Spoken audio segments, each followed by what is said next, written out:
There is a particular kind of ruin that happens in a kitchen bowl. A dozen eggs, boiled careful, and when the shell comes away, so does half the white with it, torn and pitted like something chewed it.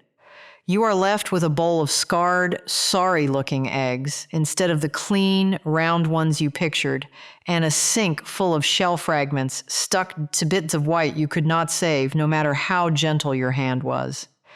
I did this to myself for years when I was young in this kitchen, before anybody sat me down and told me why.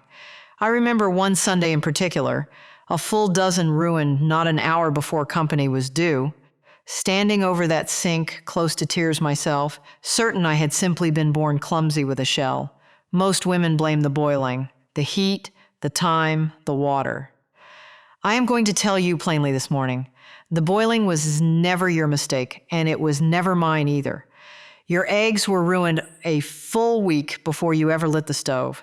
Stay with me. My name is Miriam Hostetler, and I am 77 years old. I have kept this same farmhouse in Lancaster County for 56 years, beside the man I married when I was 21. I keep a small flock in the hen house behind the milk house, same as I have kept my goats there for over 50 years, and between the two of them, this family has never once bought an egg or a bar of soap from an English store. What I know about an egg, I did not learn from any book. I learned it from Mommy Hannah, my husband's mother, standing over her own stove, the same woman who taught me nearly everything else I know about keeping a house on almost nothing at all. A great deal of what I still do every day in this kitchen, I do because her hands showed mine long before I understood a bit of the reasoning behind it. This morning, I am going to show you the whole of it. Why the shell tears the way it does. The one thing almost every kitchen gets backward before the egg ever sees hot water, and the small, particular way I bring them out of the pot that has not failed me in over 50 years. And I am going to tell you the one thing that makes people angriest to hear, because it means the fault was never the water, never the salt, never the timer at all. It was decided the very morning that egg was gathered, long before you ever thought to put a pot on, and there is nothing in the whole boiling process itself that can undo a mistake made that early. Stay with me. A young woman named Ruth Baylor married onto the farm 2 lanes over from mine. Oh, better than 40 years back now, and she came to me proud as anything the week before her husband's family gathering, certain she would bring the finest deviled eggs anyone there had ever tasted. She had gathered every egg that same morning, still warm from the nest, because she believed, same as most do, that the freshest egg makes the finest dish. It is a natural enough thing to believe. The freshest cream makes the best butter. The freshest milk makes the best cheese, sharp and sweet within the hour. Why would an egg behave any different from everything else that comes out of a farmyard? By the time I came upon her, she was near to tears at her own table, a full dozen eggs torn to ruin in front of her, shell stuck fast to white on every single one, and not a single deviled egg fit to set on a platter for company. I sat down across from her and told her what Mommy Hannah had once told me. A fresh egg is not your friend at the peeling table. It is your quietest enemy, and it does not look like one at all, because everything else you have ever learned about food tells you fresher is better. Ruth did not believe me at first, not fully, and I do not fault her for it. It sounds backward the first time anybody hears it. So the following week, I sent her home with a dozen from my own basket, eggs already resting 8 days, and told her to try again before she trusted me with anything further. She came back the next Sunday holding up a peeled egg smooth and whole as a little white stone, and she has dated every carton in her kitchen ever since, better than 40 years now. So what is the right way, and why does a week make such a difference? That is what I want to show you now. Here is the plain truth of it, the one Mommy Hannah showed me without ever wasting a single word on the why. A fresh egg holds fast to its own shell, the two of them near inseparable. There is hardly any air between the two of them yet. The white pressed up snug against the inside of that shell, the way new cheese sits snug in its cloth before it has had any time to firm and pull away on its own. An egg that has sat a week or better in a cool place has begun to breathe out through the shell, so slight you would never see it happen with your own eyes. A small pocket of air opens up between the white and the shell. Room enough, finally, for your thumb to have something to work with, instead of fighting a seal that will not give. It is the very same thing that happens to a bar of my own soap curing on the rack down in the cellar. The day it comes out of the mold, it fits that mold exact, snug on every side. Give it those same few weeks to cure, and it pulls back just slightly from whatever held it, enough that it lifts free clean instead of having to be pried out and torn along one edge. Mommy Hannah never explained a bit of the egg to me the day she showed me. She simply set a bowl of week-old eggs beside a bowl gathered that same morning and told me to peel from both, side by side, with no more instruction than that. I understood everything the moment my own hands felt the difference between the two, and I have never needed the words since. It took me the better part of 20 years standing at that same stove before I could finally say out loud what my own hands had already known since that very first morning. Now, before I go a step further, hear this plainly, because it matters more than the peeling ever will. Wash a soiled egg only right before it goes in the pot, never a day before, or you will strip away the very seal that keeps it safe sitting out that week. A dirty shell wiped dry and set aside is a safe shell. A shell scrubbed clean under warm water and then left sitting a week is a different matter entirely, and I will not pretend otherwise, no matter how much tidier the clean one looks, sitting in your basket. And second, do not ever set a cold egg straight into water already at a rolling boil without first letting it sit a few minutes out on the counter to lose its chill. A shock too sudden, too soon, cracks the shell before the white has even had a chance to set. And once a shell cracks in the pot, that egg is no longer a clean one to serve to company. These are not suggestions, dear.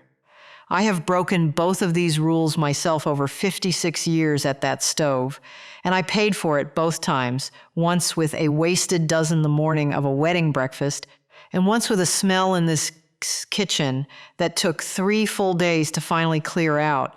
You need almost nothing for this, which is exactly why nobody ever thinks to teach it properly, and why nobody ever thinks to sell you a bottle for it either.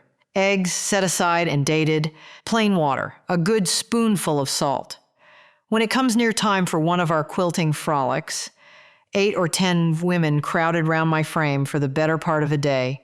I set aside 4 or 5 dozen eggs a full 10 days ahead, because there is no faster way to spoil an afternoon of good stitching than a plate of torn, sorry-looking eggs sitting out at the noon meal. The women notice. They are too polite to say so, but they notice. The salt is not for flavor at all, though most folks assume it is.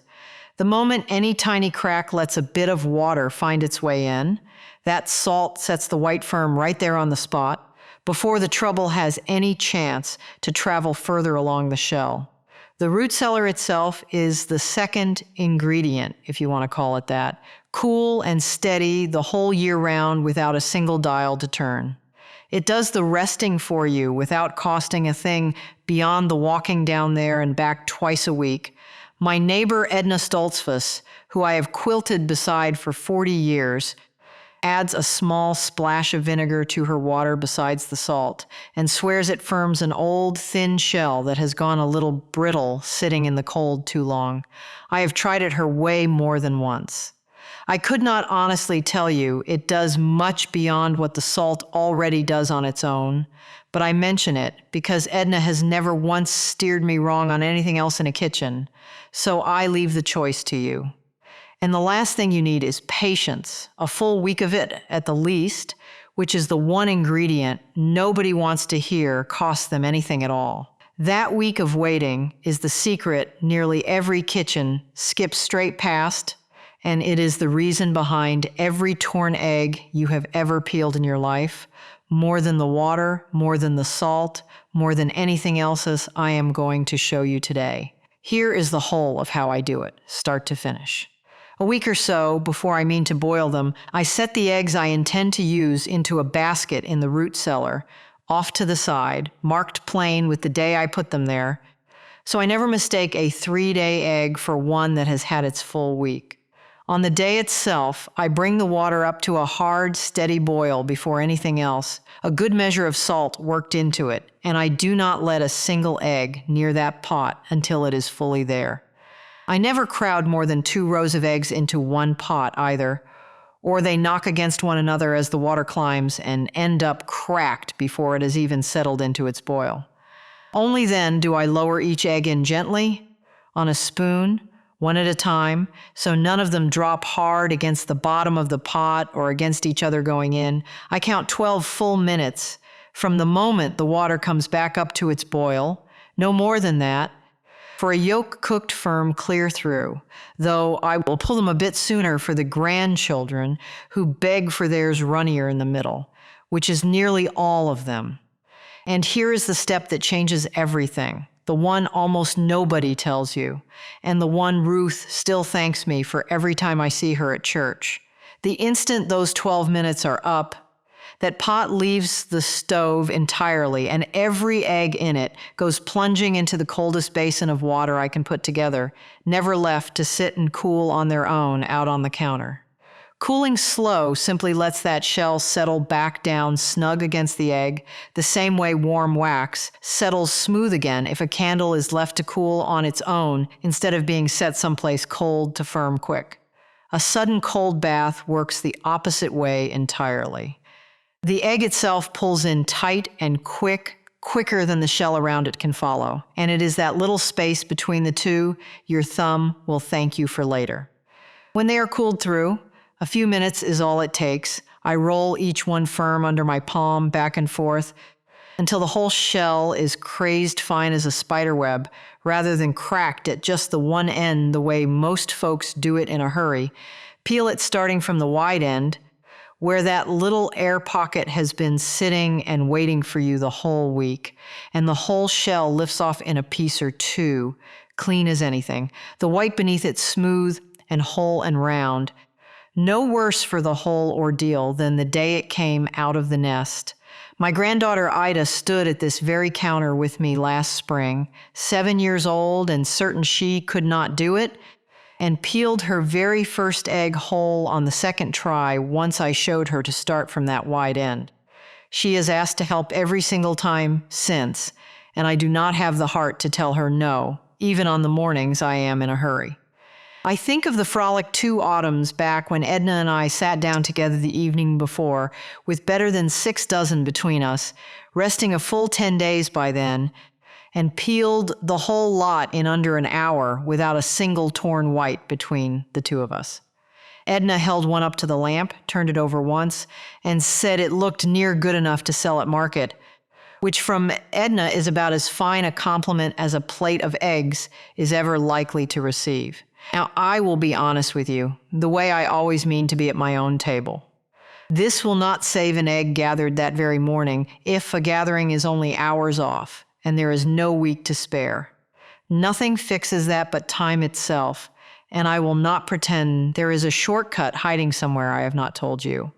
I will also tell you that eggs from my own hens, being a good deal fresher to start with than most anything you would buy off a shelf in town, sometimes want closer to 10 days than 7 before they peel truly easy. A store egg has often already sat some days in transport before it ever reaches you, so 7 is usually plenty for those. Watch your own eggs and learn their particular timing, because a hen house and a grocery shelf are not quite the same clock. And if you have any doubt at all about an egg's safety, its age, where it truly came from, do not trust a trick over your own good sense. Set it aside and use another. This is a kitchen habit, dear, not a cure for carelessness, and it was never meant to replace your own good judgment about what goes on your family's table. I think about Mommy Hannah's bowl of week-old eggs sitting quiet beside the fresh ones more than you would expect for such a small thing. She never once told me the world was cheating me by not teaching this. She only showed me and let my own hands learn what my ears could not have held on to nearly as well. There is no quiet magic in any of this. It is no miracle, only sense, the kind that takes a full week to prove itself, which is exactly why the world in such a hurry has mostly forgotten it. I have seen little gadgets sold now for peeling an egg, plastic shakers, and rubber cups, promising in a minute what patience gives you for nothing at all. A woman who can keep an egg a week in her own cellar and trust it besides needs no bottle, no gadget, and no stranger's advice at all. Attention was never the hard part for the women who came before us. They only paid it because they could not afford to look away. And I have tried to carry that forward every single day since, in this and in 100 other small things nobody thinks to ask about anymore. Nobody sat down one day and decided the world would forget how to rest an egg a week before boiling it. It happens slower and quieter than that, the same way most good, plain knowledge slips away. A refrigerator arrived in nearly every kitchen, and folks stopped keeping a basket in a cool cellar at all. A store shelf offered an egg any day of the year, so nobody had reason left to plan a week ahead for anything. The knowing did not get stolen from anybody. It simply stopped getting used, and a thing not used has a way of quietly walking off on its own when my granddaughter Ida marries out of this house someday. However many years off that still is, I expect she will set her own eggs aside in her own cool corner without a second thought, the same as breathing, and never once know to call it a secret at all. That is really the whole of what I am handing you this morning. Not a trick, just a small piece of the old knowing, kept moving forward one kitchen at a time. Here, then, is what I would ask of you tomorrow morning. Set aside whatever eggs you are gathering or buying this week, date them plain on the carton, and let them sit someplace cool for at least 7 days before you boil a single one. Then come down to the comments and tell me 2 things. First, how old were the eggs the last time yours peeled clean without a single tear? And second, how many days did you end up waiting before you tried this for yourself? I read every one of them, and they teach me things about other women's kitchens I would never learn any other way. And the next time I sit with you, there is a jar of bacon grease I want to tell you about that has sat on my own stove longer than some of my grandchildren have been alive, and the one thing most kitchens throw straight down the drain that I have never once thrown away. The good Lord keep you. Come back and see me soon.